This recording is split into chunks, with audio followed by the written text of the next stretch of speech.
আসসালামু আলাইকুম। আমরা ঢাকা বিশ্ববিদ্যালয়ে ঘুরতে এসেছি। এখানে ডাকসুর পাশে বড় একটা মসজিদ আছে ছেলেদের, কিন্তু মহিলাদের কোনো নামাজ পড়ার ব্যবস্থা নেই।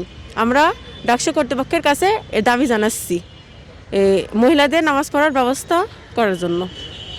ধন্যবাদ। আসসালামু আলাইকুম। আমরা আজকে আসলে মূলত হাদির কবর দেখতে এসেছিলাম। এখানে এসে দেখলাম আসলে আমি ছাড়াও অসংখ্য মানুষই প্রতিনিয়ত এখানে আসছে। আর তাছাড়া এখানে যেহেতু বিশ্ববিদ্যালয়ের পাশে অনেক স্টুডেন্ট অবশ্যই আছে, তো আমরা যারা বাইরের থেকে আসি এখানে এত বড় একটা সেন্ট্রাল মসজিদ, কেন্দ্রীয় মসজিদে যদি একটা মেয়েদের নামাজের ব্যবস্থা থাকতো, আমাদের হয়তো যারা বাহির থেকে আসে মহিলাদের, আমাদের জন্য অনেক সুবিধা হইতো যে নামাজ পড়ার কোনো ব্যবস্থা নাই এখানে।